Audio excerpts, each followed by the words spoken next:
Yo, this is pre-election podcast. This is Ezra. What up? He will either lose or win today. Lose. Oh, you're gonna lose? Probably. Why? He knows he's gonna win. I have a bad feeling about it. Everyone knows he's gonna win. Everyone here voted for him, Yeah, but you know, like, except for his buster right here. he's a Democrat in the situation. You assume he's gonna cheat. Oh, he is a Yeah. Are you a demo? Huh? Hey, who'd you vote for? Who'd you vote for? Hey, see, look at that. Literally 9 out of the 10 people at the table He voted for literally him. went up against Kamala. Come on. No, he's better than Kamala. I'd vote for him over Kamala. Not over Obama though. So like I'd rank them as like a pecking order. But anyway, I'm kind of nervous about it. But We know Who's he's winning? gonna win. huh? What is your biggest? Whoa! Oh, look, it's we're happening. starting. It's starting. Goodbye. Uh-oh. Yo, we're sponsored by Limited Edition Minecraft Movie.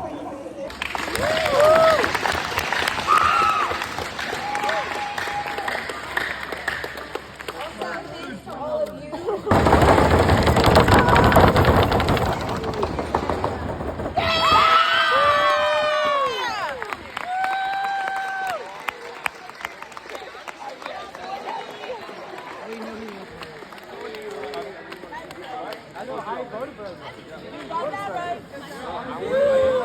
him.